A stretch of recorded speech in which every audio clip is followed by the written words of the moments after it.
Hello there, and welcome to Sleep Science Lab. I'm so glad you found your way here. Tonight, I want you to do something simple and kind for yourself. I want you to set everything down, not just the things in your hands, but the things in your mind, the lists, the conversations you are still quietly finishing, the small unresolved worries that have been sitting in the corners of your thoughts since sometime this afternoon. Just for now, just for this, set them all down. The way you might set down something heavy you have been carrying for a long time, feeling the relief of it move through your body from your shoulders all the way down to the soles of your feet. Breathe in slowly and breathe out even more slowly. Good. Now, imagine the African savanna at the very end of a golden afternoon. The sun is perhaps an hour from the horizon, and the light it is casting across the wide, breathing plain is the color of warm amber, of old honey, of the inside of a lantern seen from a great and peaceful distance.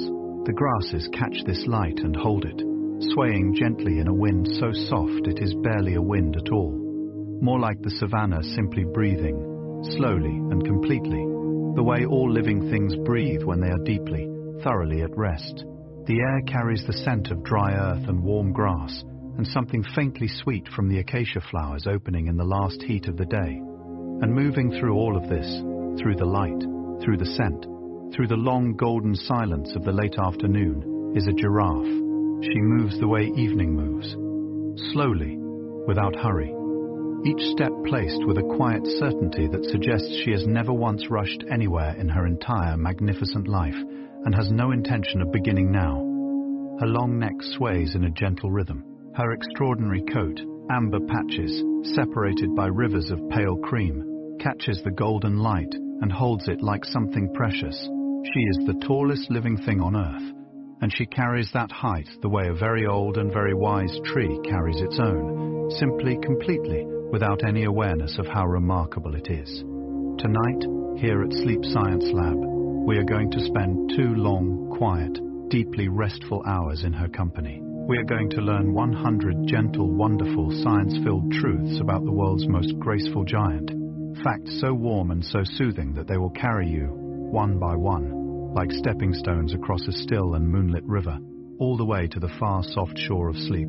If you find comfort and rest here at Sleep Science Lab, it would mean a great deal if you would like this video and subscribe to the channel. It costs you nothing, and it helps more tired, wonderful people find their way to this quiet place. We are so grateful for every one of you who chooses to spend your sleeping hours with us. Now let your body sink a little deeper into the warmth of wherever you are. Let your jaw soften. Let the space behind your eyes grow wide and dark and restful. There is nothing required of you tonight. Nothing to solve, nothing to finish, nothing to be except exactly, quietly, peacefully here. The savanna is golden. The giraffe is waiting. And the night is going to be a very beautiful one. Let's begin this slow and soothing journey. Out across the wide, breathing savanna, where the grasses hum softly in a wind that carries the scent of warm earth and dry flowers. The golden hour has settled like a blanket over everything it touches.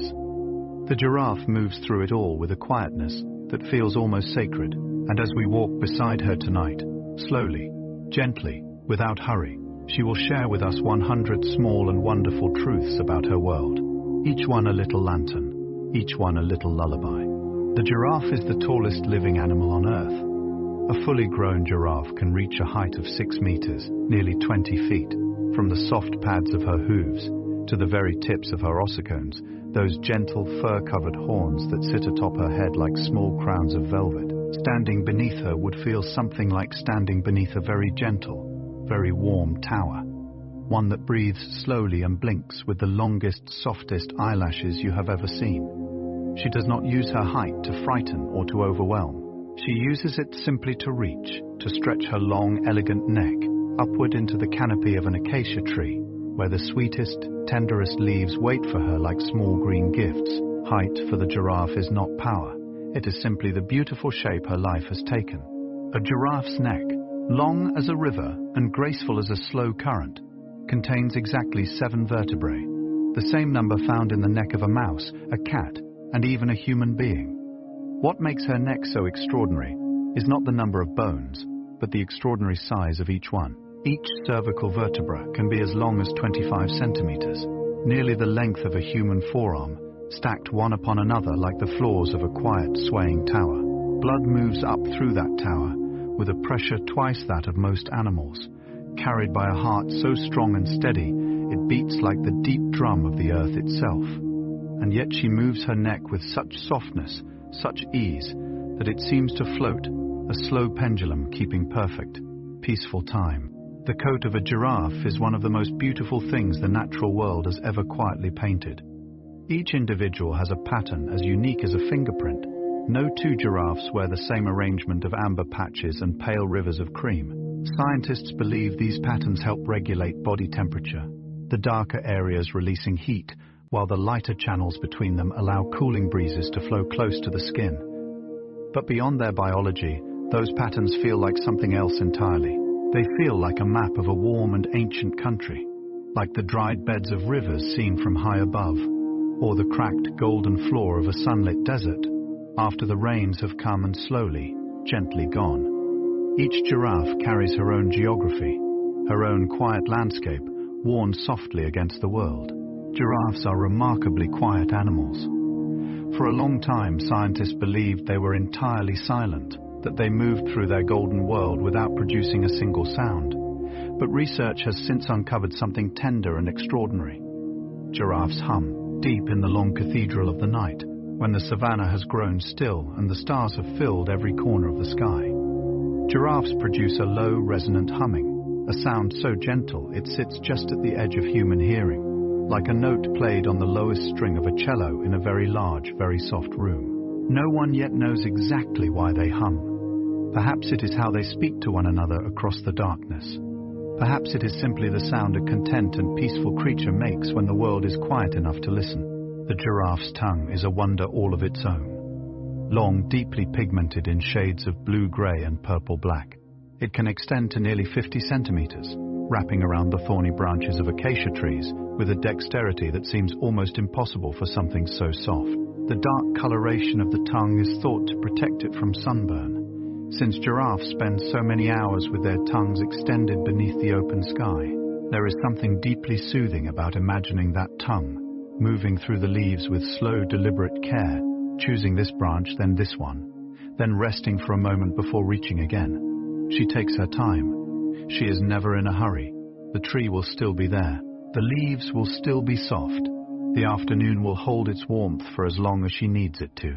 Giraffes sleep in the most elegant way imaginable. Unlike many large animals, they require very little sleep, only between 30 minutes and 2 hours in an entire 24-hour day, making them one of the shortest sleepers in the animal kingdom. When they do sleep deeply, they fold their extraordinarily long legs beneath them, curl their graceful necks backward, and rest their heads gently along the warm curve of their own hindquarters, tucking themselves into a shape that looks like a living sculpture, something carved from amber and patience.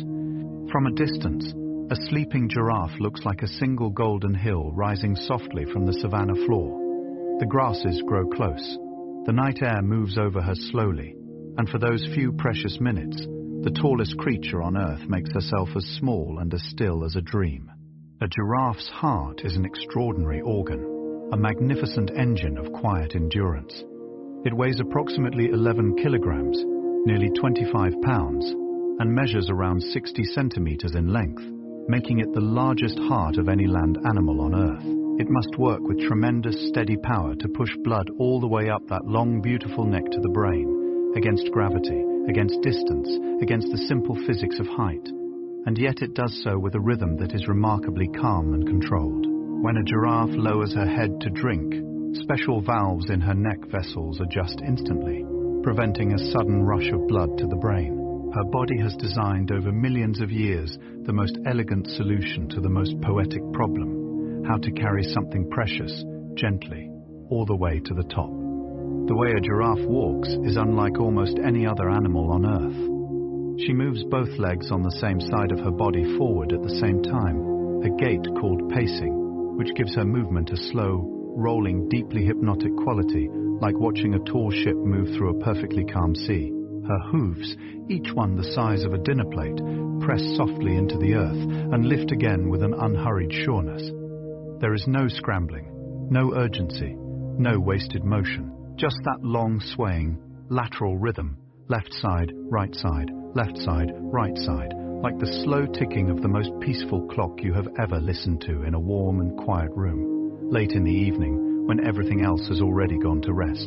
Giraffes are native to the open woodlands and grasslands of Africa, where the light falls in long golden sheets across the earth, and the horizon seems to stretch forever in every direction. They are most commonly found in savannas, those vast breathing landscapes of tall grasses and scattered trees, where the wind moves in slow waves and the afternoons shimmer with a warmth that feels almost edible. Within these landscapes, giraffes have favorite places, certain groves of acacia trees they return to again and again, familiar paths worn softly into the earth by generations of those great, gentle hooves.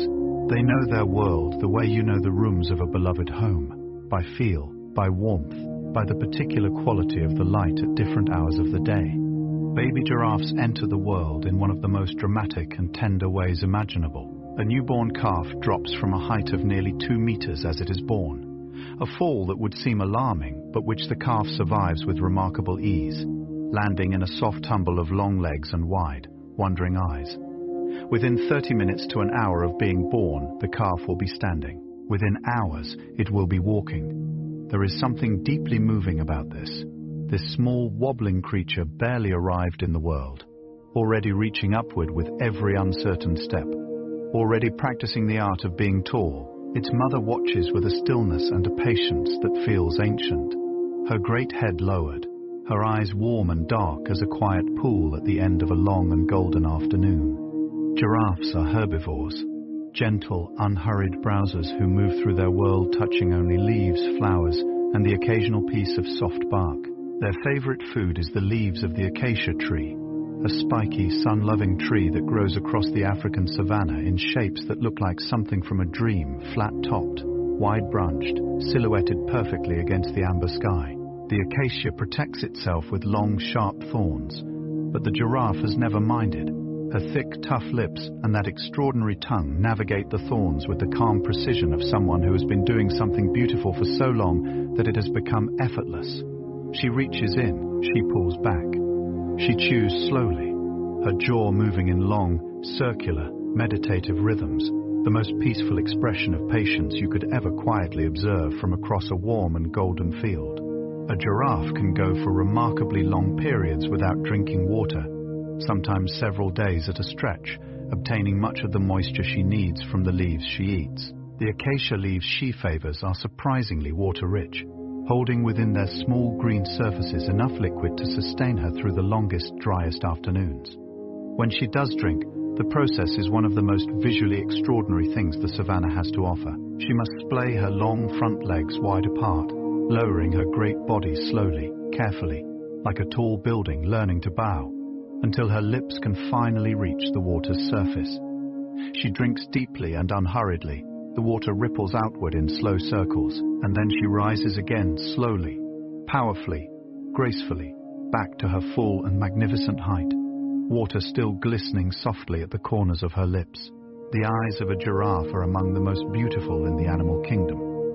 Set wide on either side of her long, elegant head, each eye is large, extraordinarily large, dark and luminous as a still pool reflecting a night sky. Because of their position, giraffes have nearly 360 degrees of vision, able to see in almost every direction at once without moving their heads. They can spot a lion moving through the tall grass from an enormous distance, the subtle shift of color and shadow registering in those great, calm eyes long before any other sense is alerted. And yet, looking into a giraffe's eyes, what you feel is not vigilance, what you feel is depth, a quietness, the particular stillness of something that has watched the world for a very long time and found it, on the whole, to be rather beautiful. Giraffes live in loose, ever-shifting social groups called towers, a word so perfectly chosen it feels like it was always meant for them. The tower of giraffes moving across the savanna at golden hour is one of those sights that makes the world feel suddenly, unexpectedly larger and more wonderful than you remembered it being. The groups have no fixed membership. Individuals drift in and drift out with the easy, untroubled freedom of clouds moving across an open sky. There are no strict hierarchies among females, no rigid territories, no complicated rules of belonging, just a gentle, fluid togetherness, a moving constellation of tall, warm, amber-colored creatures sharing the same patch of earth for a while before quietly, peacefully drifting on toward wherever the next acacia grove happens to be waiting. The ossicones of a giraffe, those soft, fur-covered horn-like structures that rise from the top of her head, are unlike the horns or antlers of any other animal. They are not made of bone or keratin. They are formed from cartilage that gradually ossifies or hardens over time, remaining permanently covered in soft, living skin. Both male and female giraffes are born with ossicones, though in newborns they lie flat against the head to ease the birth process, slowly rising upright in the hours and days that follow like small, slow flowers opening toward the light. In older males, additional bony deposits sometimes form on the skull over years and decades, giving their heads a wonderfully lumpy, ancient, sculptural quality, like a landscape that has been shaped by many long and gentle seasons of wind and warm rain. Giraffes have a gestation period of approximately 15 months, one of the longest of any land animal. For 15 slow and quiet months, the mother carries her calf within her, going about her days with the same unhurried grace she has always known, browsing the high branches, walking her familiar paths, standing in the long gold light of the afternoon, as if nothing extraordinary is happening inside her. And yet something extraordinary is always happening. A new giraffe is forming, those long legs folding and unfolding in the warm dark, that spotted coat slowly painting itself into existence, pattern by patient pattern. When the calf finally arrives, the mother has spent more than a year preparing the world within herself, building, quietly and completely, something tall enough and gentle enough to belong to the savanna forever. The spots of a giraffe are not merely decorative. Scientists have discovered that beneath each darker patch of the coat lies a complex network of blood vessels and large sweat glands, a sophisticated thermal regulation system that allows the giraffe to manage her body temperature across the dramatic temperature swings of the African day. As the midday sun bears down upon the open savanna, those darker patches absorb heat, while simultaneously releasing it through the surrounding network of vessels, like a series of small, efficient fireplaces drawing warmth outward and away. It is a system of extraordinary elegance, the giraffe's coat, functioning as both a map and a machine. A beautiful surface that is also quietly and constantly a living piece of engineering working gently on her behalf through every warm and luminous hour of the day. Giraffes are remarkably peaceful animals. Despite their extraordinary size and strength, they are not aggressive by nature, preferring always to move away from conflict rather than toward it. When threatened by a predator, their first response is almost always simply to walk, those long, unhurried strides covering the ground with surprising efficiency, creating distance between themselves and whatever has disturbed the golden calm of the afternoon. Only when cornered, only when escape is truly not possible, will a giraffe use the formidable power of her legs in defense. A single kick capable of enormous force, but that moment is rare. The giraffe moves through the world with a preference for peace so deep and so consistent that it feels less like a strategy and more like a philosophy. A quiet, embodied belief that the world is large enough for everyone to simply walk away. The relationship between the giraffe and the oxpecker bird is one of the savanna's most tender partnerships. These small, cheerful birds, rust-throated, bright-eyed, endlessly busy, spend their days perched upon the backs and necks and heads of giraffes, picking ticks and parasites from the folds of that magnificent spotted coat. The giraffe tolerates them with extraordinary patience, barely acknowledging their presence as they hop and flutter and probe. Occasionally she will turn her great head slowly to regard one of them with that deep, luminous eye, a long, calm look that seems to contain neither irritation nor particular affection, but something warmer and more interesting than either, something like recognition. The bird goes about its work, the giraffe goes about hers, and the afternoon holds them both in the same warm and unhurried light, as it always has, as it always will. Giraffes drink in the early morning or late evening, the cooler, quieter margins of the day, when the light is softest, and the savanna feels most like a painting of itself. Water sources on the savanna are precious things, shared by many animals, and a giraffe approaching a watering hole does so with a careful, almost ceremonial slowness. She will often stand at the water's edge for several minutes before drinking, scanning the surrounding grasses and reeds with those wide, far-seeing eyes, reassuring herself that the world is safe and still. Only then does she begin that slow, extraordinary descent, legs spreading, body lowering, neck reaching, until at last she drinks. The water is cool and clear. The reflections of the trees shimmer on its surface, and for a few long, quiet moments, the giraffe and the water hold each other perfectly still. The giraffe's liver is a remarkable organ, quietly processing the extraordinary chemistry of the acacia leaves she consumes each day. Those leaves contain tannins, bitter, astringent compounds the tree produces as a gentle defense against being eaten too heavily. But the giraffe has evolved a digestive system of such patient sophistication that it neutralizes those tannins with ease, extracting every last molecule of nutrition from each mouthful with the calm efficiency of something that has been perfecting its craft for millions of years. She is a ruminant, like a cow or a deer, meaning she chews her food, swallows it, and then brings it back up later to chew again at leisure.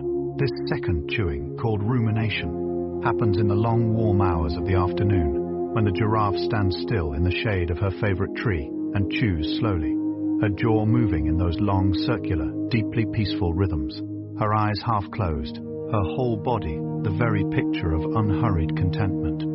Among giraffes, males engage in a behavior called necking, a slow swaying contest in which two males stand side by side and swing their long necks at one another, landing glancing blows with the weight of their ossicones and skulls. It sounds dramatic, and yet watching it feels strangely calm, almost balletic. The movements are slow and deliberate, more like the swaying of tall trees in a gentle wind than anything resembling a fight. The necks arc and swing and connect with a deep, resonant sound that carries across the open air. Most necking contests end without injury, the smaller or younger male simply walking away with the unhurried dignity of someone who has simply decided that the afternoon holds better things elsewhere. The winner stands quietly in the golden light, having claimed nothing more violent than a small piece of peace. Giraffes have an extraordinary sense of smell that complements their remarkable vision, allowing them to detect distant water sources, identify other individuals, and sense approaching predators long before they come into view. The savanna carries its information on the wind, the dry, warm, grass-scented wind that moves across the plain in long, slow waves. And the giraffe reads that wind the way a careful reader moves through a beloved book, slowly and with great attention. She will pause sometimes, mid-step, and raise her head with a sudden stillness, nostrils wide, ears turning forward like two soft satellites orienting toward a signal. And then, having read whatever the wind has written, she will lower her head again and continue walking, as unhurried and as certain as before, the information folded quietly into whatever it is that guides her through the world. The savanna itself, that vast, golden, breathing world the giraffe calls home, changes completely with the seasons. In the wet season, the grasses grow tall and luminously green. The sky fills with towering clouds the color of fresh cream, and the waterholes expand into wide, still mirrors reflecting everything above them. In the dry season, the grasses fade to the color of warm wheat, and the earth hardens into a pale, cracked mosaic beneath the feet. Through both seasons, the giraffe moves with the same equanimity, adjusting her routes, her feeding patterns, her hours of activity, but never losing that fundamental quality of calm that seems to live in her the way warmth lives in sunlight. She belongs to the savanna in all its moods, in all its colors, in all the many beautiful ways it chooses to be itself throughout the year. There are 9 subspecies of giraffe, each one found in a different region of Africa, each one wearing a slightly different variation of that extraordinary spotted coat. The reticulated giraffe of northern Kenya wears large, clearly defined chestnut patches separated by bright white lines, like stained glass held up to the light. The Maasai giraffe carries more irregular, jagged-edged patches, dark as old oak. The Rothschild's giraffe, one of the rarest, wears softer, more cream-colored patches with no markings below the knee, as though she has stepped into clean white stockings for the evening. Each subspecies is a different poem written in the same language. The same long neck, the same luminous eyes, the same unhurried grace, but expressed in a different palette, a different texture, a different quality of golden afternoon light. The acacia tree and the giraffe have evolved together over millions of years in one of nature's most quietly beautiful relationships.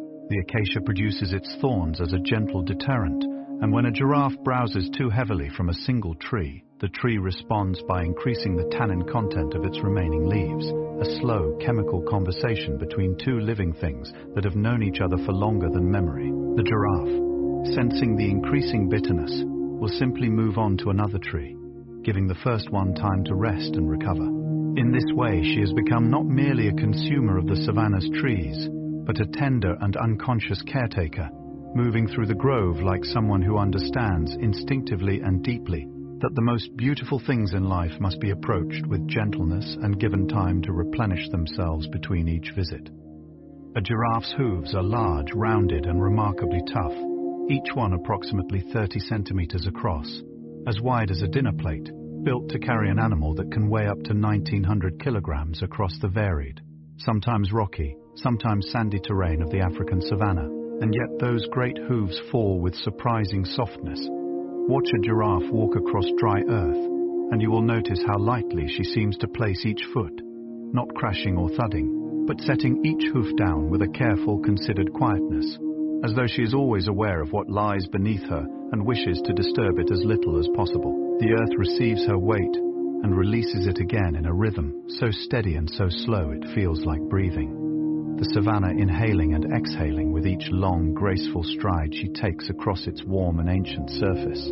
Giraffes communicate with one another in ways that go far beyond their nighttime humming. They use a range of subtle, quiet sounds, soft coughs, low grunts, gentle bleats from calves calling for their mothers, as well as a rich vocabulary of body language that speaks volumes without a single sound. A lowered head, a shift in the angle of the ears, the slow turn of that great neck. All of these carry meaning in the language of giraffes, a language written not in words but in posture and presence, and the particular quality of stillness a body can hold when it wishes to say something important. There is something deeply restful about a form of communication this quiet, this patient and this physical, as though the giraffes have understood long before we did that the most meaningful things rarely need to be said loudly. The calf of a giraffe stays close to its mother for the first several months of its life, learning the savanna one gentle lesson at a time. The mother teaches through proximity, through simply being near, moving slowly, pausing at the right trees, leading the way to water with the quiet authority of someone who has walked these paths 1,000 times before. The calf follows with an endearing wobbliness that gradually, day by day, smooths itself into something more assured. It learns which trees are sweetest. It learns the paths between water and shade. It learns the sound of the wind when something moves within it that should not. And through all of this learning, the mother walks ahead, tall, calm, steady as the horizon itself, the most reliable thing in the calf's entire golden world. On the open savanna, giraffes share their world with an extraordinary community of fellow creatures. Zebras grazing in loose, shifting herds, wildebeest moving in their ancient dusty columns, elephants standing like great grey boulders in the shade of wide trees. The giraffe moves among them all with an ease and an openness that feels almost welcoming. Her height makes her a natural watchtower for the other animals.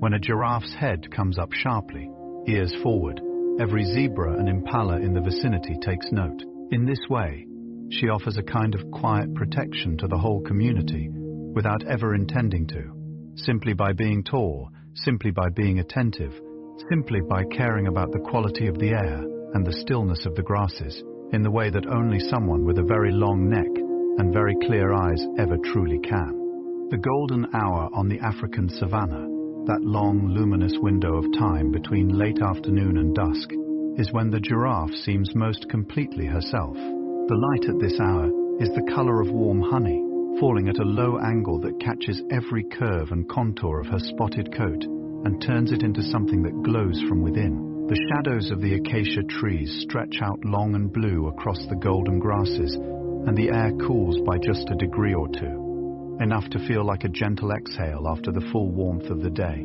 The giraffe browses slowly through this light, moving from tree to tree with the unhurried certainty of someone following a path they love. Each step she takes sends a small ripple through the tall grasses. Each breath she takes moves the world by the most tender and invisible amount. Scientists have discovered that giraffes possess a sophisticated ability to recognize individual members of their species, not just by sight, but by the unique pattern of their coats, which function almost like a face, instantly readable at a distance across the open plain. This means that a giraffe returning to a familiar grove after days away will recognize the others already feeding there, will know from 100 meters away whether these are individuals she has grazed beside before, whether the dynamic between them is one of ease and familiarity or one requiring a little more careful navigation. There is something quietly wonderful about this.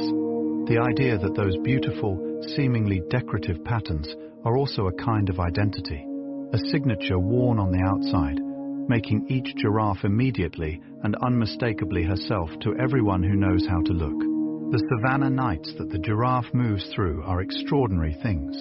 Once the golden hour has faded, and the sky has deepened through shades of rose and violet and indigo into the full, soft darkness of an African night, the stars emerge in numbers that feel almost impossible, a dense, luminous scatter of light from horizon to horizon, undiminished by any artificial glow. The giraffe stands beneath this sky with the same unhurried equanimity she brings to everything else. Her pale coat catches the starlight and holds it softly. Her breath rises in faint wisps in the cool night air. Around her, the savanna settles into its nighttime rhythms. The distant call of a nightjar, the whisper of the grasses, the occasional low rumble of something large and content moving slowly through the darkness somewhere close, somewhere peaceful, somewhere perfectly, beautifully far away. A giraffe can run at speeds of up to 56 kilometers per hour over short distances, a fact that seems almost impossible when you watch her walk. So slow and swaying and utterly unhurried is her usual pace.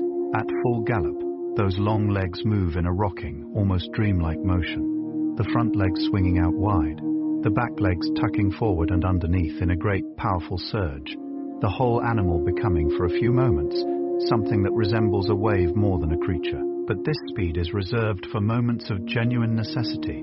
The rest of the time, she walks. She always walks. And there is a deep wisdom in that choice, in saving the extraordinary for when it is truly needed and moving through the ordinary hours of the day at the pace of something that has nowhere more important to be than exactly here. The lungs of a giraffe are extraordinarily large. They need to be, to move sufficient air through that long trachea and maintain the oxygen supply to a body of such remarkable size and height. Estimates suggest a giraffe's trachea, the long tube carrying air between the lungs and the throat, is approximately 2.5 meters long, meaning that with each breath, the giraffe must move a column of air roughly the height of a tall person. This requires a lung capacity many times that of a human, those great bellows expanding and contracting deep within the wide barrel of her chest with a slow, deep, powerful rhythm.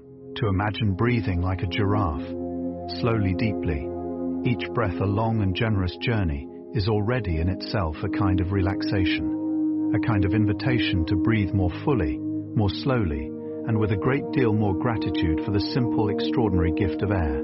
There is a particular quality of stillness that descends upon the savanna in the hour just before dawn, a deep blue-grey hush in which the world seems to be holding its breath, waiting for the first thin line of gold to appear along the eastern edge of the earth. In this stillness, the giraffe stands motionless, her outline barely visible against the dark sky, her breath the only movement in the whole wide world around her. She has been here all night, moving quietly through the darkness, and now she waits not with impatience, not with urgency, but with the particular quality of waiting that belongs only to creatures who have never once doubted that the light will return. And then, slowly, it does. A thin warmth spreads across the horizon. The grasses begin to glow, and the giraffe lowers her head toward the nearest acacia, and the day begins, as it always does, with something gentle. Giraffes have been studied by scientists for decades, and yet they continue to yield new and surprising discoveries with a generosity that feels almost deliberate, as though the species has always had more to offer than we have so far thought to ask. In recent years, researchers have found evidence suggesting that giraffes may have a more complex social memory than previously understood. that they remember not just individuals, but relationships, histories, the particular texture of past interactions with specific animals over months and years. This means that a tower of giraffes moving through the savannah is not merely a loose collection of individuals sharing the same patch of grass.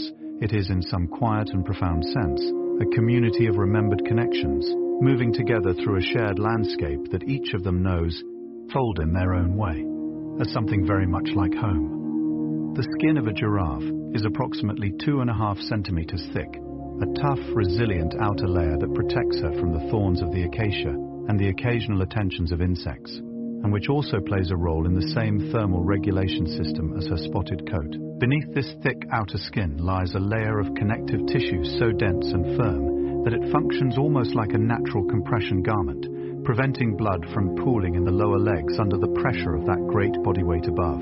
This same principle, tight, firm tissue preventing fluid accumulation in the lower extremities, is one that human medicine has borrowed and applied in the design of compression stockings for people who spend long hours on their feet. The giraffe, it turns out, solved this particular biological engineering problem millions of years before anyone thought to write it down. Young giraffes in a group are sometimes looked after collectively, a behavior that researchers have described as a creche system, in which 1 or 2 adult females remain with a gathering of calves, while the other mothers range farther afield to browse. The babysitting adult stands tall and watchful over her small leggy charges, her great head turning slowly as she scans the surrounding grasses with those wide, luminous eyes. The calves stay close beneath her, their spots still soft and pale, their legs still finding their final confidence, occasionally pressing against her warm flanks or folding themselves down into the grass for a brief sun-warmed rest. There is something ancient and deeply moving about this arrangement, this quiet, communal tenderness, this willingness to stand watch over someone else's young with the same calm attentiveness you would bring to your very own. The sounds of the savannah form a kind of living score, a slow, layered, deeply beautiful composition that plays continuously beneath the giraffe's days and nights. In the early morning, it is the liquid notes of birds filling the air with something bright and joyful. By midday, it is the dry rasp of insects, the distant thunder of hooves, the soft percussion of the wind moving through the tall grasses in long rhythmic waves. At dusk, it is the low calls of animals settling, the first tentative notes of the nightjar, the vast and breathing silence that gathers between one sound and the next. And through all of it, the giraffe moves as a kind of living silence herself, her great body barely disturbing the air, her footfalls soft upon the earth, her presence a deep and steady note held beneath the whole magnificent composition of the living world. The giraffe's circulatory system contains a series of specialized adaptations so elegant and so precisely calibrated that they read almost like a poem written in biology. When a giraffe raises her head after drinking, lifting it from the level of the water all the way back up to its full height of 5 or 6 meters, a network of specialized valves and elastic vessels manages the sudden redistribution of blood with extraordinary smoothness, preventing dizziness, preventing the sudden dangerous rush of fluid that such a dramatic change in position would cause in almost any other creature. The body has thought of everything. It has prepared for every angle, every posture, every moment of vulnerability, and it manages all of it, silently, invisibly, without the giraffe needing to think about it at all, the way the best kind of care always works, quietly and completely beneath the surface of everything. Fossil records tell us that the ancestors of the modern giraffe first appeared in Central Asia, approximately 15 million years ago, creatures that looked rather different from their descendants, with shorter necks and less dramatically elongated limbs. Over millions of years, the neck grew longer, not in a single dramatic leap, but in the slowest, most patient of progressions, each generation slightly taller than the last, each millimeter of additional height opening access to a slightly higher branch, a slightly less competed for resource. It is one of evolution's most celebrated stories. And yet the pace of it, millions of years of infinitely slow, incremental change, is itself a kind of lullaby, a reminder that the most extraordinary things in the world were not rushed. They were simply allowed, very slowly and very patiently, to become what they always had the potential to be. In the dry season, when the waterholes have shrunk to shallow muddy pools and the grasses have faded to the color of old straw, The giraffe demonstrates a quality of resourcefulness so calm and so unhurried that it barely looks like adaptation at all. She ranges more widely, walking longer distances between food sources, adjusting the hours of her browsing, finding moisture in the most unexpected places, a cluster of leaves here, a patch of fruit there, the occasional wild melon half buried in the cracked earth. She does not panic, she does not rush. She simply extends her world a little further in each direction, moving through the changed landscape with the same long, swaying stride she always uses, as though the dry season is not a hardship, but merely a different chapter of the same long, beautiful story she has always been quietly living. The relationship between a mother giraffe and her newborn calf contains within it some of the most tender behaviors observed in large mammals. In the first hours after birth, the mother will lick her calf clean, long, slow strokes of that extraordinary tongue moving across the calf's damp coat, simultaneously drying it, stimulating circulation, and beginning the deep olfactory bonding process through which mother and calf learn each other's scent completely and irreversibly. From this moment forward, the mother will know her calf among 100 others by smell alone, will be able to locate it across the wide savanna, in the dark, in the confusion of a moving herd, with a certainty so absolute and so calm it seems less like a sense and more like a form of love that has been given a biological name. There is something particularly beautiful about the way a giraffe browses at golden hour, reaching up into the canopy of the acacia with her neck extended to its full, extraordinary length, the low sun behind her turning the silhouette of her body into something almost geometric against the amber sky. The leaves she reaches for catch the light and seem to glow, small green lanterns held just out of reach until that long neck bridges the impossible distance between the earth and the high, sweet branches. She selects each mouthful with care, her lips moving with delicate precision among the thorns. And then she pulls back and chews, and the savanna holds its breath for a moment. Just a moment before the wind moves again through the grasses, and the acacia stirs, and the whole warm, golden, breathing world continues on its slow and beautiful way. The giraffe has no natural need for a burrow, a nest, or any fixed shelter.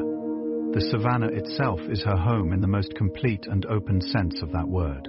She sleeps beneath the stars, eats beneath the open sky, gives birth on the warm earth with nothing above her but the wide blue vault of the African morning. There is a freedom in this that feels almost breathtaking, to belong so completely to an open landscape that no walls are ever needed, no roof ever required.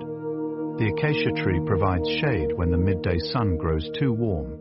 The tall grasses provide a kind of softness underfoot, and the whole vast, breathing, golden-lit world provides everything else: food, water, companionship, beauty, with a generosity so complete and so consistent that the giraffe has never once needed to ask for anything more than what the savanna, in its quiet abundance, has always freely given. Scientists studying giraffe behavior have observed that these animals appear to experience something resembling play, particularly among younger individuals, who will occasionally break into brief, exuberant gallops across the open grassland for no apparent reason other than the sheer physical joy of movement.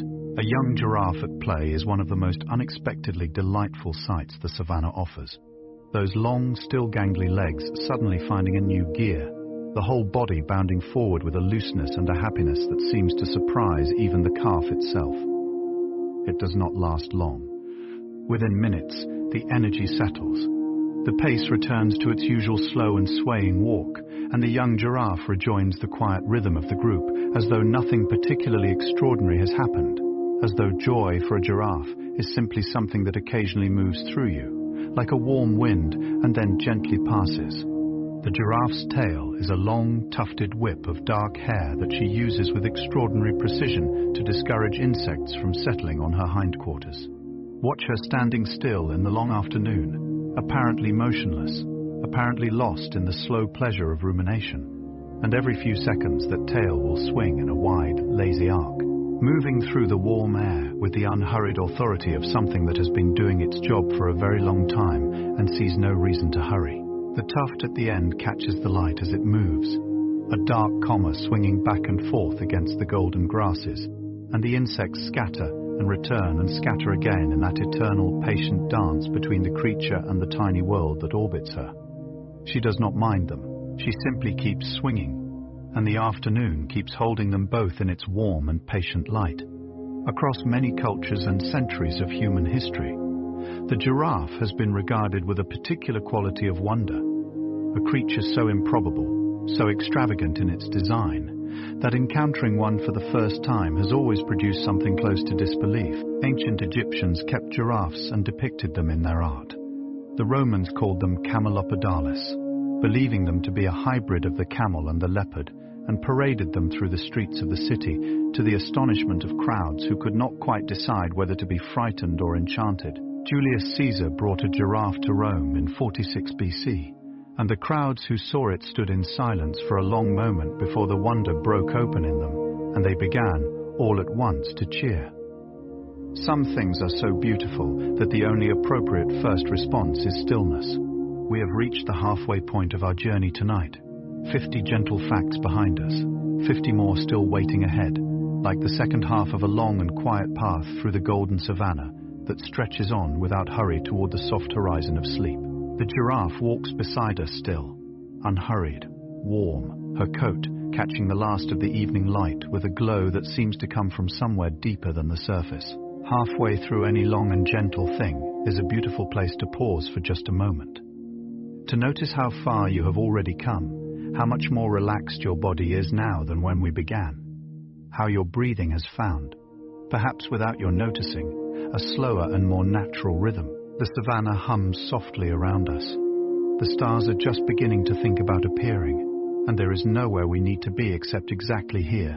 The reticulated giraffe of northern Kenya is perhaps the most visually striking of all the subspecies. Her coat a bold, clear pattern of large chestnut polygons outlined by crisp white lines, like the most beautiful stained glass window ever assembled by a patient and artistic universe. She lives in the semi-arid savannas and open woodlands of northern Kenya and southern Ethiopia, where the earth is redder and the light, if anything, even more golden than elsewhere.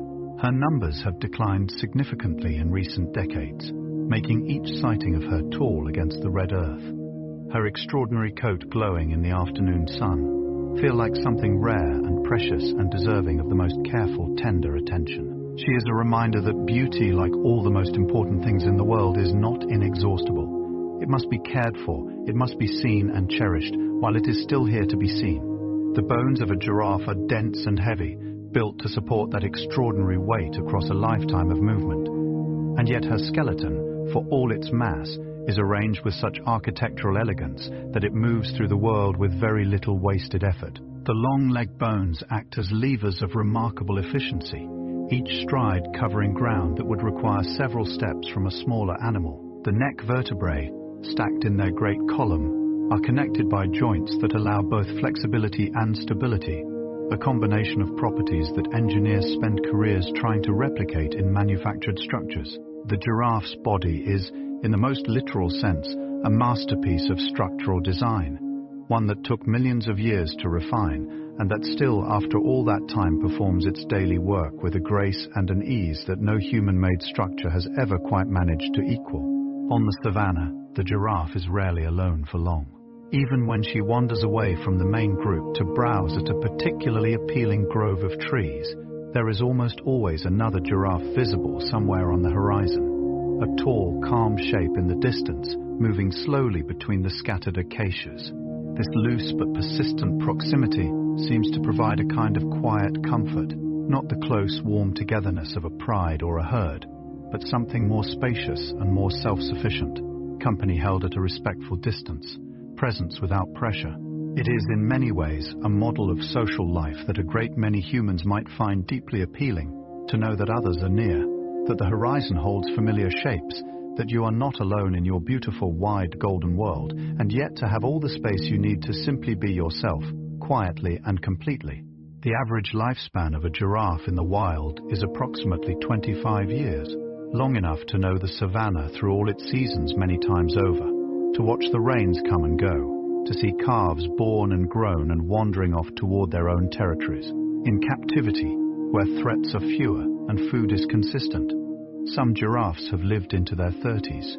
A giraffe in her 20th year carries within her a deep and lived knowledge of her landscape, the best trees, the safest paths, the particular signs in the wind and sky that precede a storm. She has become, over those 2 decades, something the savanna genuinely needs, a repository of knowledge, a living memory, a tall and patient presence that the younger animals follow with a trust that has been earned through years of quiet, consistent reliability. The way a giraffe folds herself down to rest is one of the most elaborate and carefully executed movements in the animal kingdom, because rising quickly from a fully recumbent position takes precious seconds. Seconds in which a predator could close a dangerous distance. A giraffe chooses her resting spot with great care, positioning herself where she has the widest possible view of the surrounding landscape.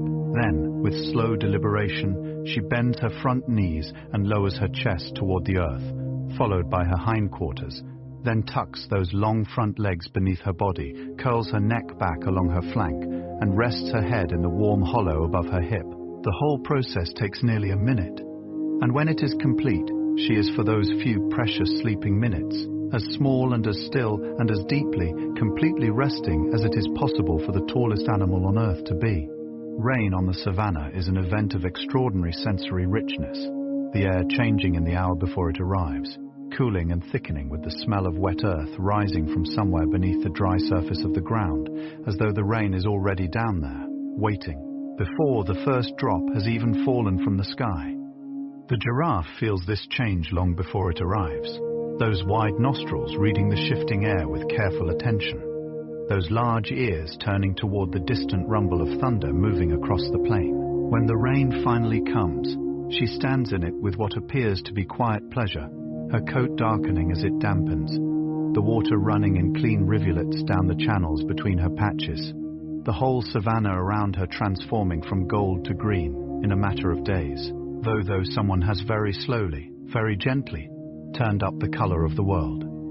The giraffe's immune system is a subject of increasing scientific interest. Researchers have found that giraffes appear to have a relatively low susceptibility to certain diseases that affect other large mammals, a resilience that may be connected to compounds found in the acacia leaves they consume, some of which have known antimicrobial and anti-inflammatory properties. The giraffe, in other words, may be quietly medicating herself with every mouthful, browsing her way through a natural pharmacy assembled over millions of years of coevolution between plant and animal. There is something deeply poetic about this, the idea that the food she most loves, the taste she seeks out every morning in the cool amber light, is also the thing that keeps her well. That nourishment and healing, for the giraffe, have always been the same gentle, slow, beautiful thing. Researchers have noted that giraffes seem to spend a disproportionate amount of time near each other during periods of rest, standing close, occasionally leaning their long necks against one another with a gentleness that looks unmistakably like affection. This behavior, observed particularly among females who have known each other for many years, suggests a social bond deeper and more emotionally textured than was once assumed. The image of 2 giraffes standing together in the late afternoon, their necks crossing in a lazy X, their eyes half closed, the whole golden world quiet around them. It is one of those images that does something particular to the human heart. It reminds you that tenderness is not a uniquely human invention, that the desire to lean against something warm and familiar at the end of a long day is as old and as universal as the savanna itself. The giraffe's ossicones continue to grow and change throughout her life, accumulating calcium deposits that make them progressively larger and heavier with age, so that an older male's head becomes a remarkable geological record of his years, layered and dense with the slow accretion of time. Some old males develop additional bony protrusions on their foreheads and the backs of their skulls, giving them a wonderfully ancient sculptural appearance, like something that has been shaped not by intention, but by the patient action of time itself, the way a river shapes a canyon, or the wind shapes a dune. An old bull giraffe, standing in the late afternoon light with that heavy, history-laden head held high, looks like a monument to patience, to the extraordinary things that happen when a living creature is simply given enough time to fully, slowly, completely become itself. Tonight, as you drift deeper into the warm and quiet place where sleep begins to gather at the edges of your thoughts, imagine yourself standing on the savanna at dusk. The air is cooling, the sky above you is a gradient of impossible colors, deep orange at the horizon fading through rose and violet into the first deep blue of evening overhead. And there, no more than 100 meters away, a tower of giraffes is moving slowly between the trees. 5, 6, 7 of them, their coats glowing amber in the last of the light, their movements so slow and so fluid, they seem less like animals walking and more like the evening itself, taking a leisurely stroll through its own golden hour. You watch them, and your breathing slows, and the world grows quiet, and the distance between wakefulness and sleep becomes in this moment very small indeed. The Maasai giraffe, found across Kenya and Tanzania, is the largest of all the giraffe subspecies and the tallest land animal alive on Earth today. Her patches are darker and more irregularly shaped than those of her reticulated cousin, jagged at the edges, deep brown as old mahogany, separated by rivers of pale cream that seem to glow in the morning light. She moves through the Serengeti and the Masai Mara with a magnificence that feels entirely unself-conscious, entirely unaware of, or entirely unbothered by, the extraordinary impression she makes upon everything that sees her. This quality of unself-conscious magnificence is one of the most restful things about the giraffe, the complete absence of performance, of display, of any desire to be seen as remarkable. She simply is remarkable in the way that all truly remarkable things are, quietly, completely, and without any need for acknowledgement.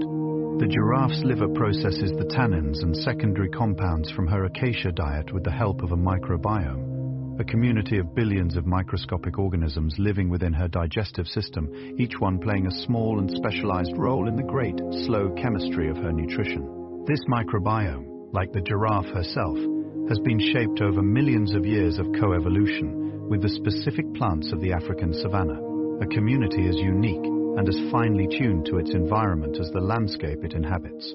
Scientists are only beginning to understand the complexity of these microbial communities and the extraordinary work they do silently, invisibly, in the warm, dark interior of the animals they call home. Within each giraffe, as within each of us, an entire invisible world goes about its quiet, essential, endlessly fascinating work. The savanna grasses that grow around the giraffe's feet tell their own slow and beautiful story. In the dry season they are pale as wheat, their seed heads rattling softly in the wind like distant miniature bells.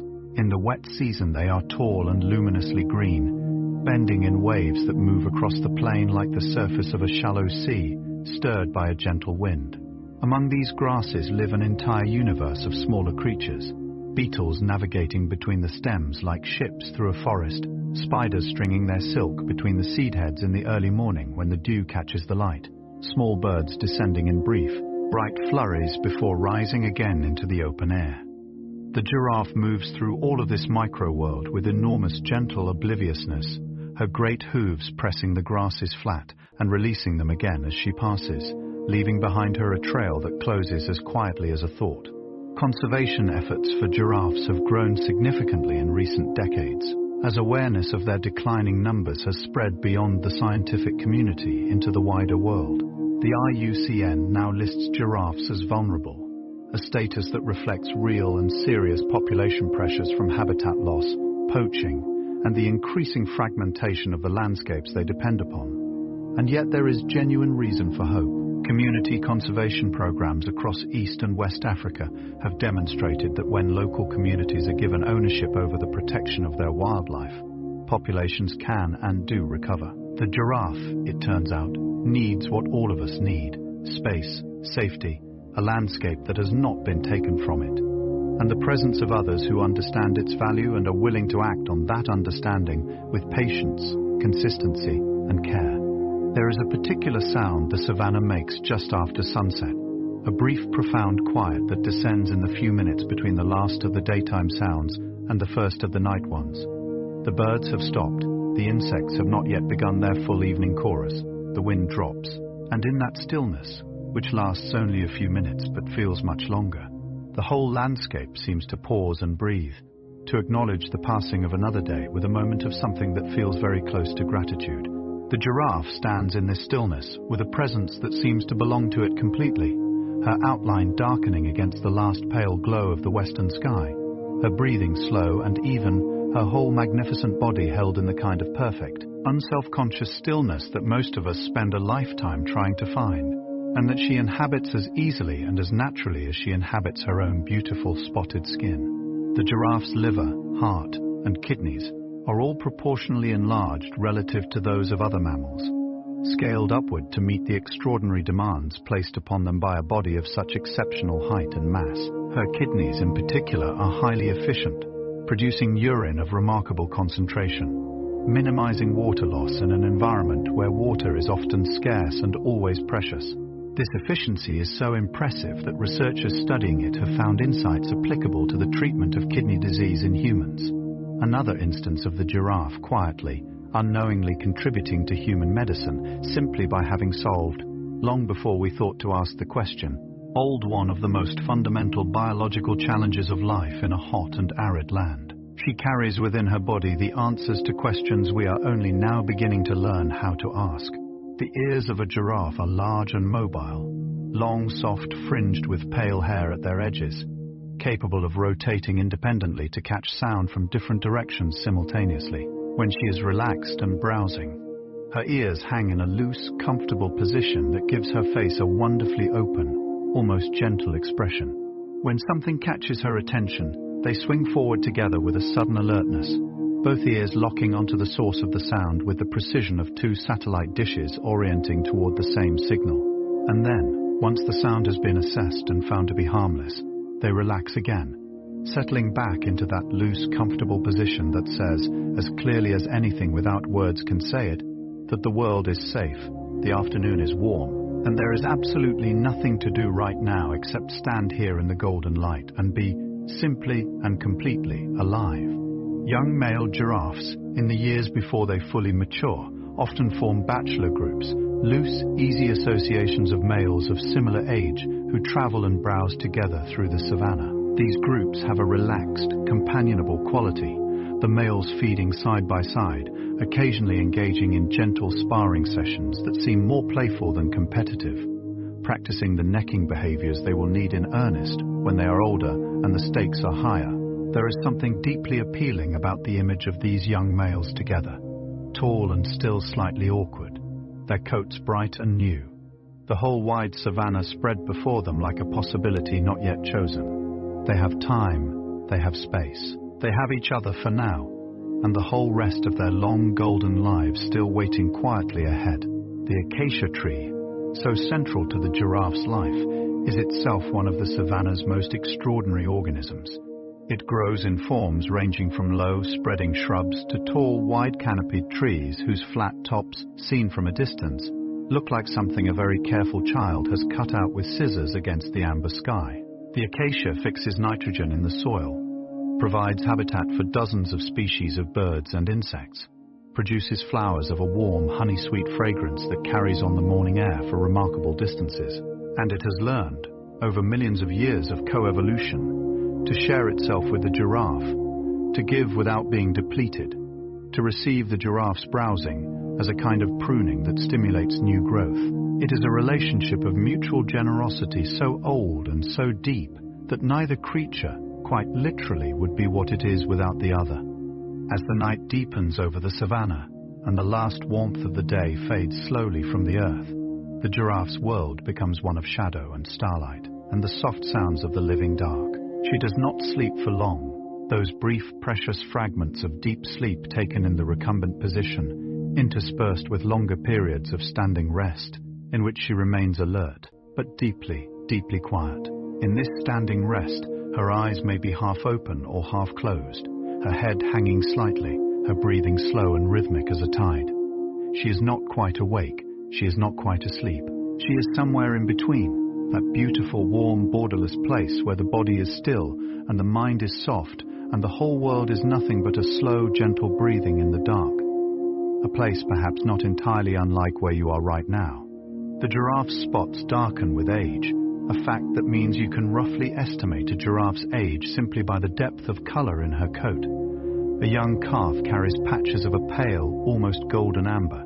An adult female wears a richer, more defined pattern, and an old male, decades into his life on the savannah, displays patches so dark they are nearly black in the full afternoon light, each one a deep, warm square of history, a record of every season he has lived through, every drought, every golden hour, every slow dawn and long, star-filled night.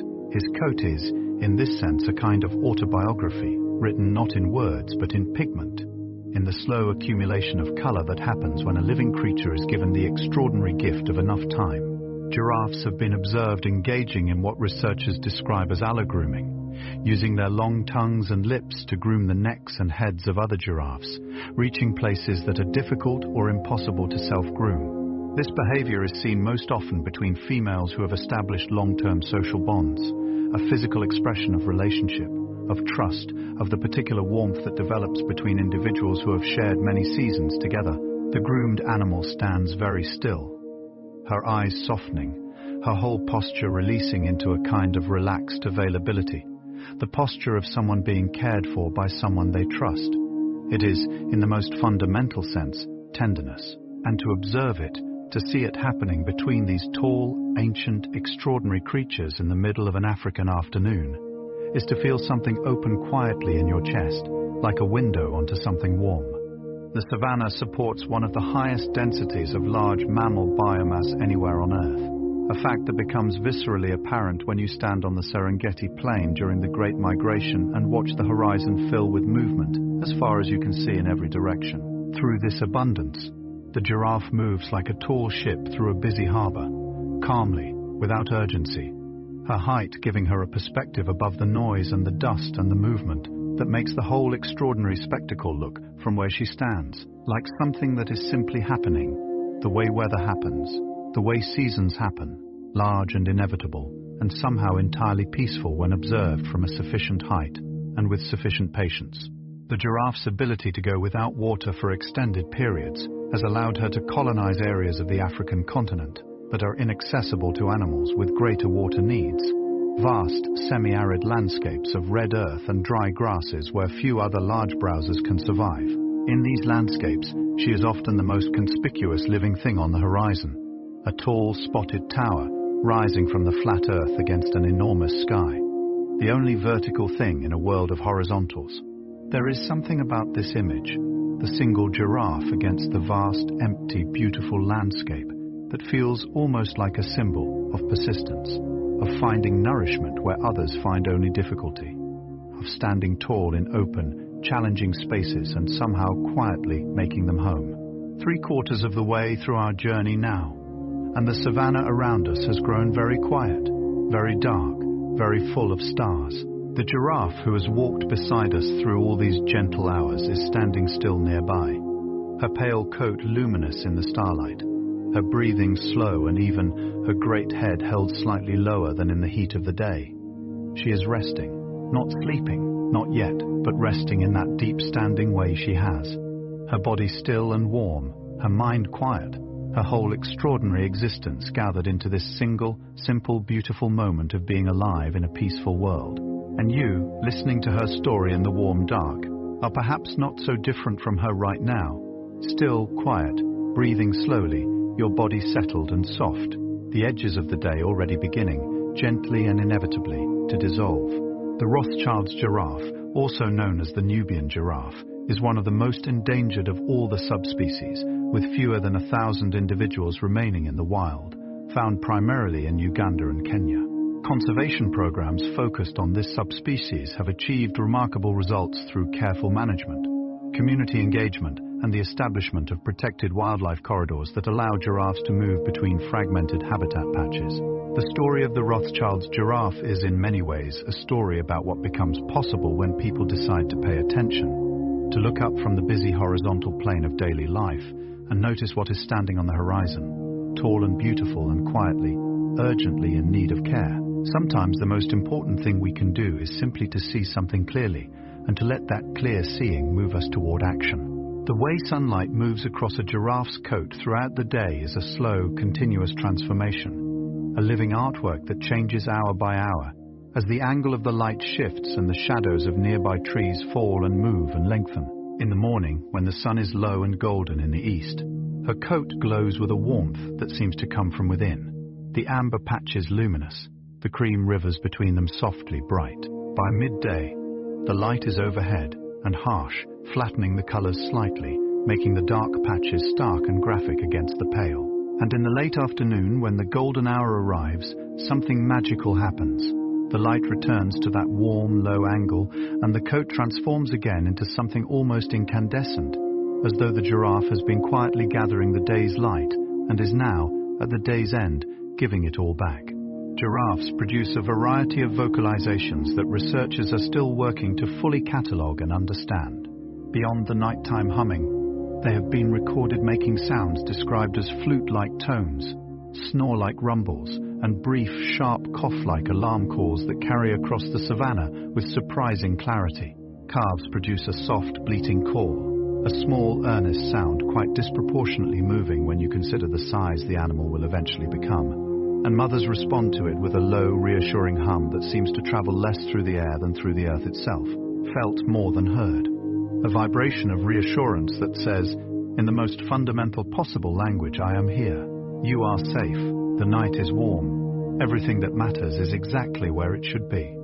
The savanna's termite mounds, those extraordinary earthen towers that rise from the flat ground in shapes that suggest ancient, eroded architecture, play an important role in the savanna ecosystem, tolerating the soil and cycling nutrients in ways that support the growth of the very grasses and trees the giraffe depends upon.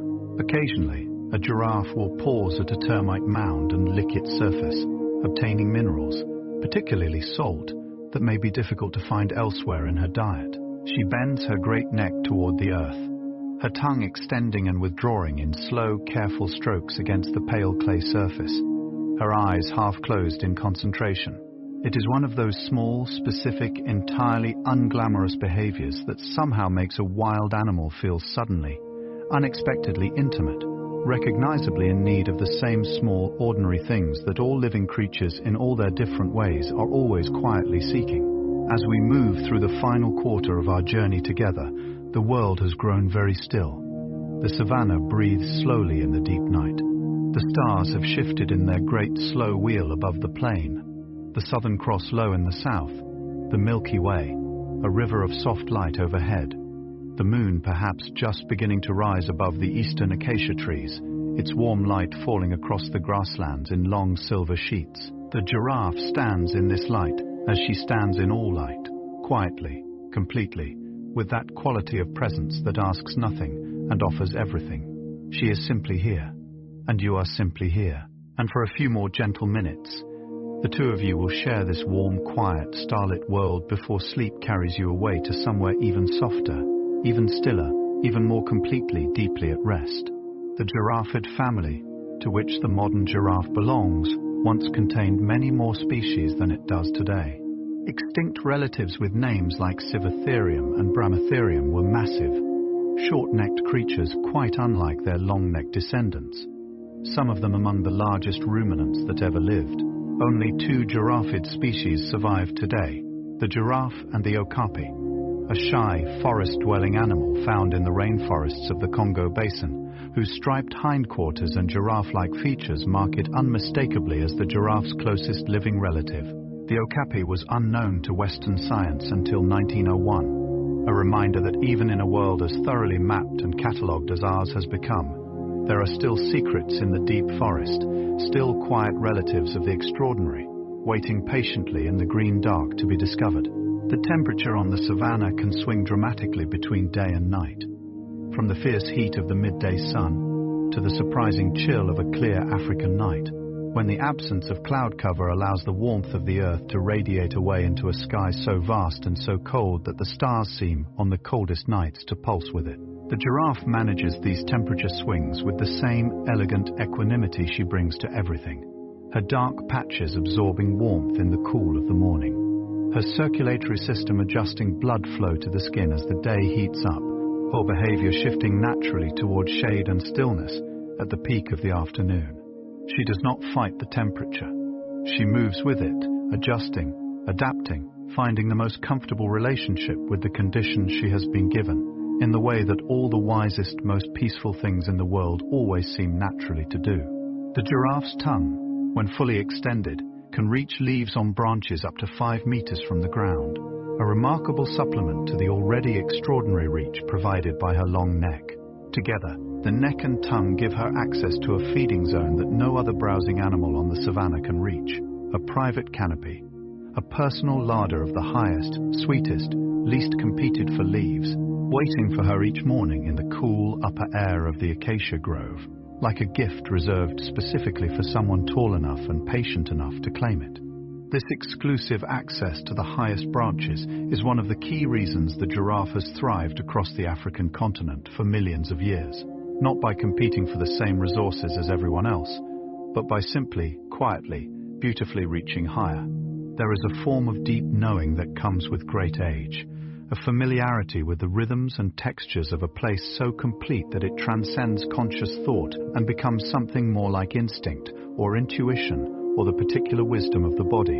An old giraffe on the savanna carries this kind of knowing in every step, in the way she navigates toward water with the confidence of someone following an internal map refined over decades, in the way she reads the behavior of the other animals around her and adjusts her own accordingly, old in the way she knows, somehow before the clouds have even begun to gather, that the rains are coming, moving to higher ground with a calm certainty that younger animals will observe and follow, led by her age, her experience, and the deep, quiet authority of a life fully and attentively lived. The oxpecker birds that accompany the giraffe through her days have their own remarkable adaptations. Sharp, laterally flattened bills perfectly designed for probing the folds and crevices of large mammal skin.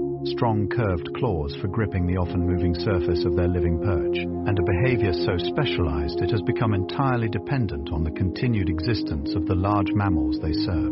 The oxpecker needs the giraffe. The giraffe benefits from the oxpecker. In this reciprocal dependence, played out daily in the warm air of the savanna, there is a lesson about interconnection so simple and so complete that it barely needs articulating. Everything is connected. Everything depends on everything else.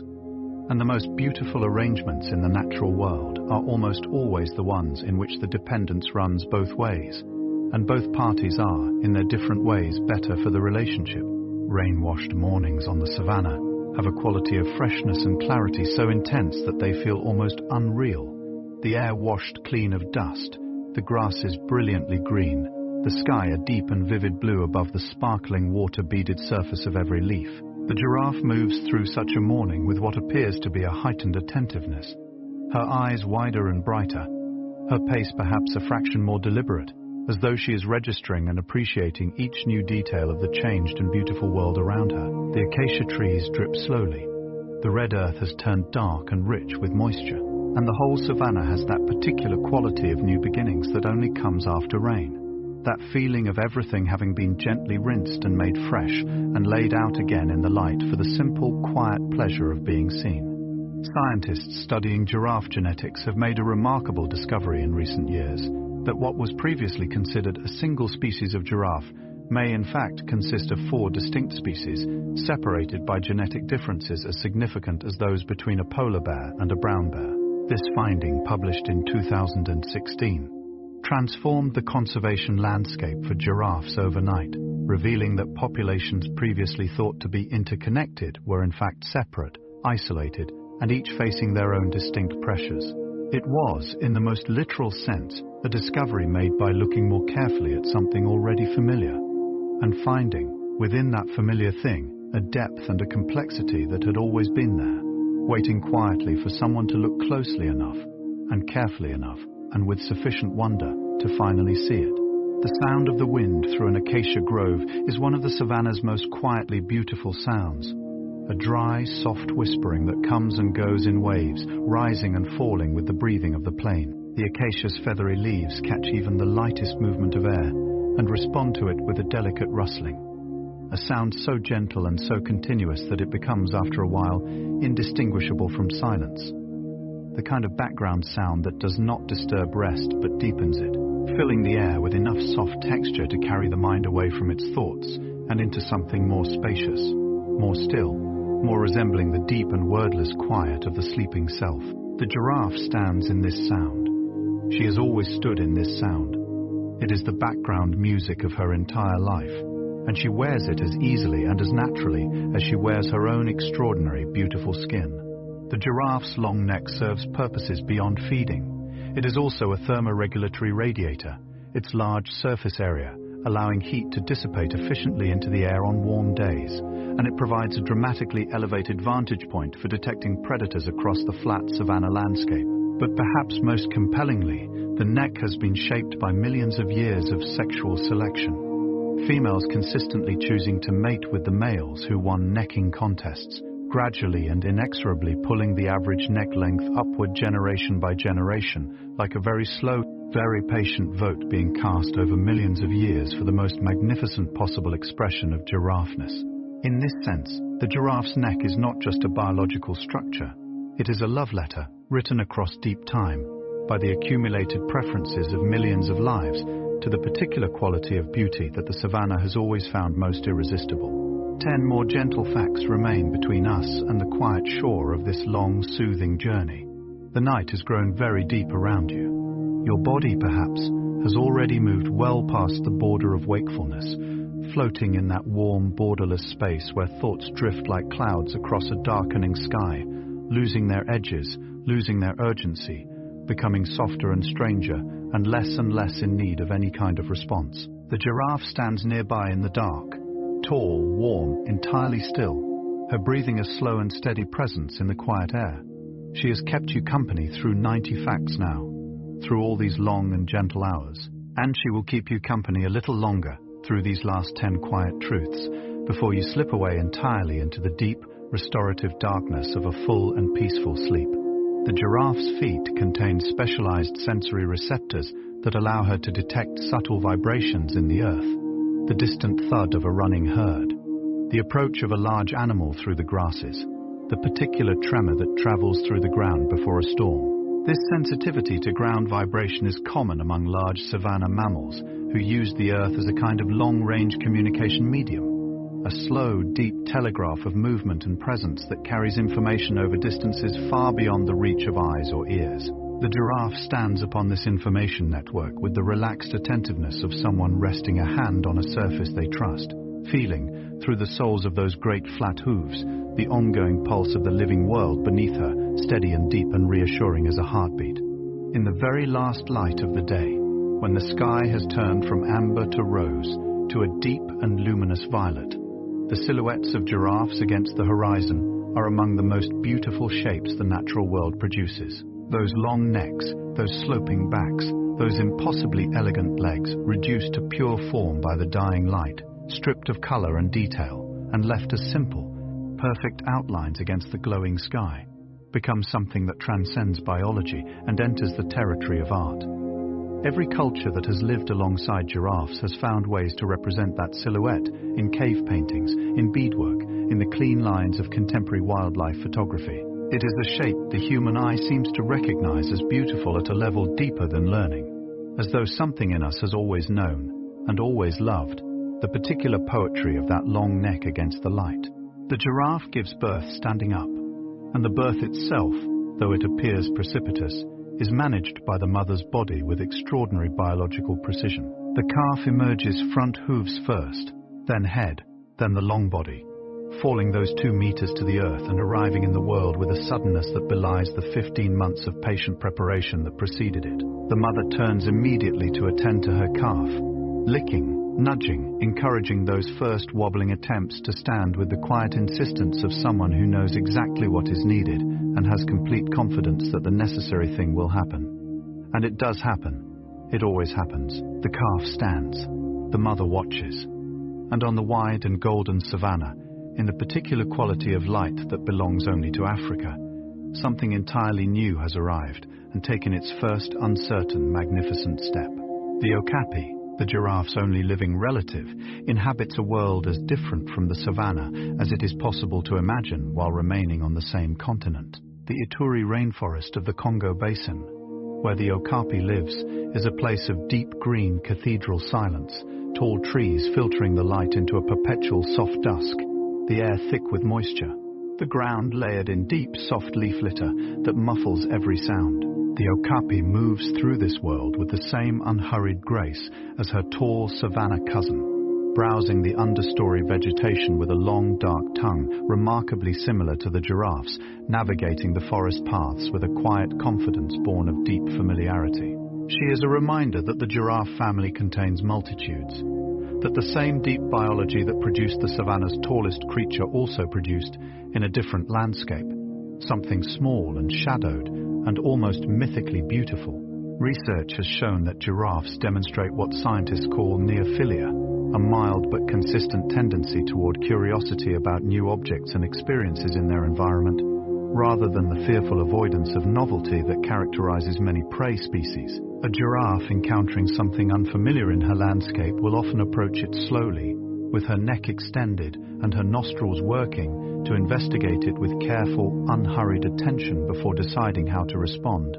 This openness to the new, this willingness to approach rather than flee, to investigate rather than assume, is one of the qualities that makes giraffes such engaging subjects for study, and one that feels, in the context of this long and gentle night, like a quality worth quietly admiring, and perhaps in our own way, emulating. The world is full of new things.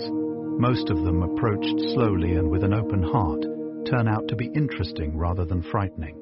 The long bones of a giraffe's legs, particularly the metacarpals and metatarsals, are proportionally far longer than those of any other ruminant, effectively giving the giraffe an extra joint's worth of height below the knee.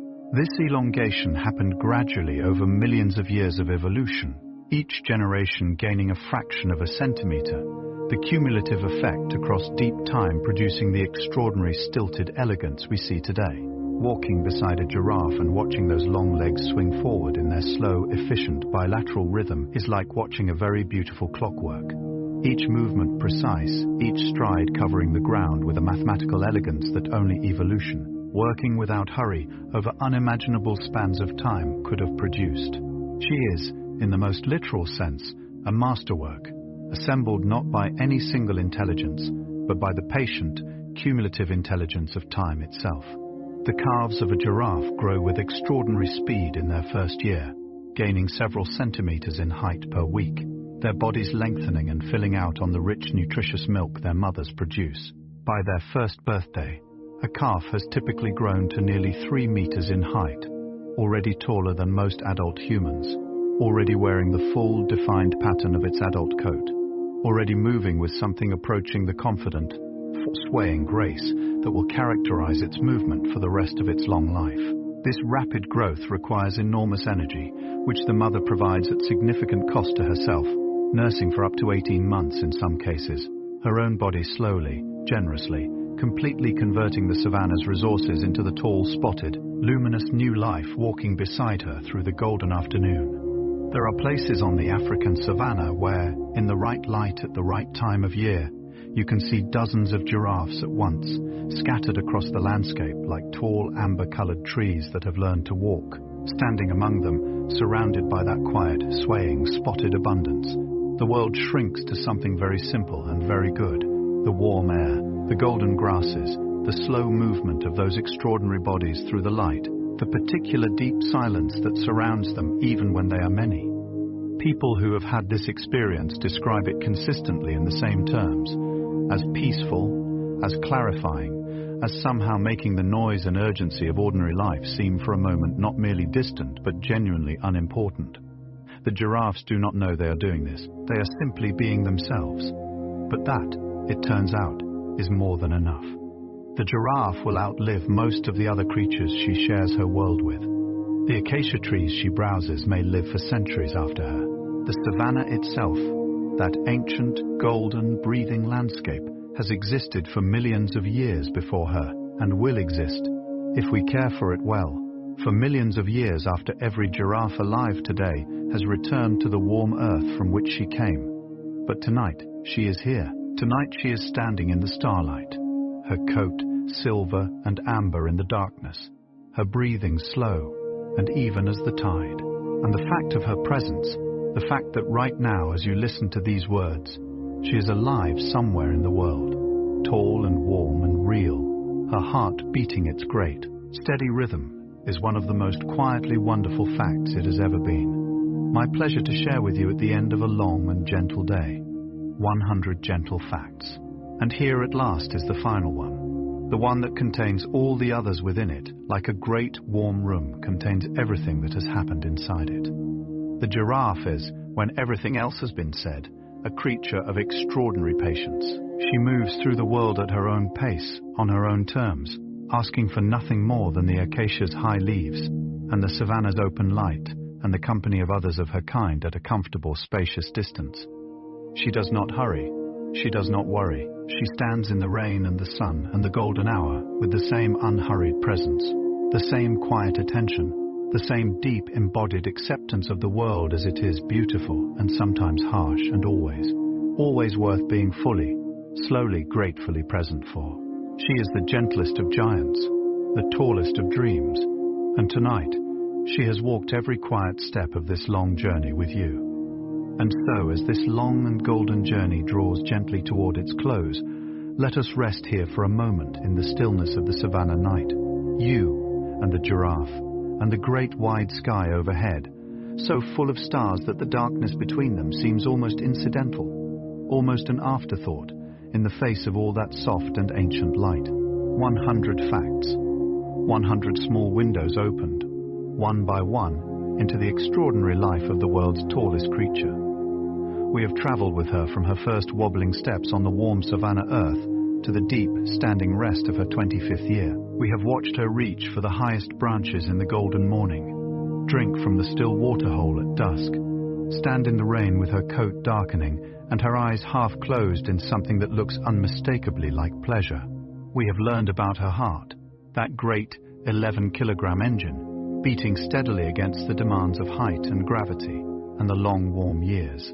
We have learned about her tongue, her spots, her ossicones, her microbiome, her extraordinary neck, and the millions of years of patient evolution that built it. We have met her relatives, the okapi in the forest dark, the reticulated giraffe against the red earth of Kenya, the rare and precious Rothschild standing in the cool Uganda morning. And through all of it, through every fact and every image and every slow golden moment of this journey, one thing has remained constant. One quality has been present in every segment of her story, in every hour of her day, in every aspect of her extraordinary life. That quality is grace, unhurried, unself-conscious, entirely natural grace, the grace of a creature perfectly at home in its world, perfectly suited to its landscape, perfectly content to move through the light and the dark and the golden hour at exactly the pace that feels most deeply, most completely, most beautifully right. May you carry a little of that grace with you into your sleep tonight. The Savannah is very quiet now. The fire of the day has long since cooled into the deep, soft dark of the African night, and the stars have settled into their slow, ancient turning overhead. The grasses are still. The acacia trees stand like gentle sentinels along the horizon, their flat tops barely visible against the star-scattered sky. And the giraffe, our quiet companion through all these long and soothing hours, is resting now. She has folded those extraordinary long legs beneath her body and curved her neck back along her warm flank, and she is breathing slowly, slowly, in the deep and restorative sleep that comes at last to all living things when the world grows quiet enough and safe enough and still enough to receive them. You have traveled a long way tonight, through 100 gentle facts, through all the warm and golden hours of the Savannah, through the morning light and the midday shade and the amber glow of the golden hour and the deep star-filled dark. You have been carried slowly and deliberately and with great care toward this moment, this quiet, complete, perfectly restful moment in which there is nothing more to learn, nothing more to see, nothing more to do except allow your body to sink a little deeper, your breathing to slow a little further, and the last remaining edges of the waking world to dissolve gently and completely, like the last thin line of gold at the horizon after the sun has finally, peacefully set. Let your eyes grow heavy. Let your thoughts grow soft. Let the Savannah hold you the way it holds everything that rests upon it, with warmth, with patience, with the deep and ancient steadiness of a world that has been doing this, quietly and well, for longer than memory reaches. You are safe. You are warm. You are exactly where you need to be. The giraffe sleeps. The stars turn. The grasses breathe. Good night and sleep deeply.